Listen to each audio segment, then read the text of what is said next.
There are multiple great lives and plans within me, and I get to choose which one to build my way forward to next. One of the most powerful ways to design your life is to design your lives.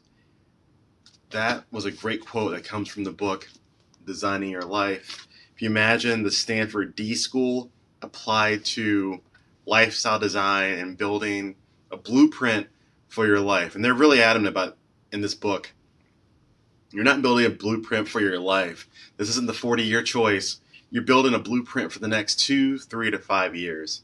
What they call Odyssey plans. And if you think about it, for someone like me, I, at year or age 17, made a decision that has precipitated 24 years of a consistent plan with a relatively 40 to 50% chance of success to get me to be in my early 40s. And that one decision created everything. So now you take that structure, in my case, and you go into this idea of, well, I don't want to do that ever again. I don't want to make a decision at 40, 41, 42, 43. That's the same decision I make at 62, 63, 64. Just the world is a whole different world. The work is a different work. The life's a different life. The legacy is going to be a different legacy. And the prices I paid for one decision, I don't want compounding the next decision. And that's what brings me to this book, is that in design, in D School, I went to a D School seminar in 2012, thoroughly enjoyed it. And I left that D School seminar with this idea of a what they call a mini-me, of a way or ability or a tool that I could use to do exactly what they're saying in this book about figuring out these Odyssey plans, to figure out the expression or the experience paths that you could take in transitioning and going towards a second career or a second life. There's a chart I keep on my wall of 80 blocks in 4 rows of 20, and each year I color in one of those blocks to remind me that memento mori, that time is immaterial, time takes all, and we all have to go. And knowing that I'm reaching that third row, design becomes ever more important, because the folly of youth, the energy and the energy, I won't say wisdom of youth, because it's a different story, right?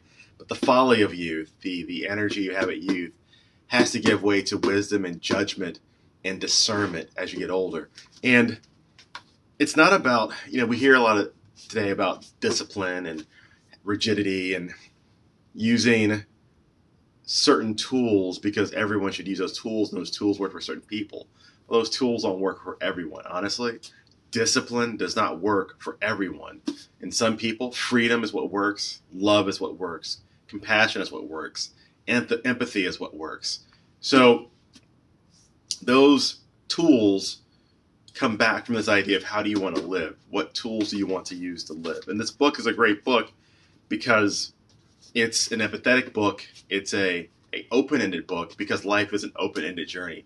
There is always more than one answer, which means there's always more than one decision. And briefly, the 5 mindsets they talk about to get to that design, to make that decision unique to you: curiosity, a bias for action, so trying stuff; reframing, awareness, and radical collaboration. The reframing is great. Throughout this book, they've sprinkled in these reframes about beliefs, and that the more you can reframe a belief that seems as negative or challenging or self-defeating or self-sabotaging into something that's more enabling, the better you're going to be. Here's a dysfunctional belief: I'm stuck. So you just heard me say it. I thought I was stuck in that one lifestyle decision I made at 17 to get me into my 40s. I wasn't stuck. There were 4 or 5 key decisions, as well as 8 or 10 opportunities where that life could have been something completely different. Now, here's what we don't know, right? You make that different decision. You follow the other side of that key opportunity. It goes the other way. You'll never know what that turns into. You'll never know what that looks like. We always say, I regret not doing X. X could have killed you. X could have been a different Y. You can't say, I would regret X, because you'll never know what that Y would have been after that X. So, for example, if someone says, I should have gone to grad school earlier, maybe you could have gone to grad school earlier, but you don't know what the job market would have been for you had you gone to grad school at that time. You don't know if the degree you would have gotten in that grad school would have gotten you the job that you wanted to get with that degree. You have no idea. We know the decisions. We don't know the consequences. So the idea of being stuck, that's really the big thing about this book, is you can pick it up. It's a great model to walk through. The whole purpose is, and especially when you get to the great chapter of failure immunity, this idea in chapter 10 of you're not failing, you're not trying to reduce your opportunity to fail, you're trying to become more immune to failure, become more resilient to failure. And that the outcomes that are out there, the outcomes that people judge themselves by, the outcomes that exist, don't have to be your outcome. Just as the values, the tools, and the models that everyone says you have to use may not be the ones you use, the outcomes don't have to be the outcomes others say you should have, that you should want to have for yourself. So failure becomes this idea of comparisitis, right? Comparing ourselves to what other people did when we were there, and why weren't we able to make those same gains they did. Well, different lifestyle, it's a one for one. Don't put that and impose that judgment against yourself for doing that. So this is a great model for not getting stuck.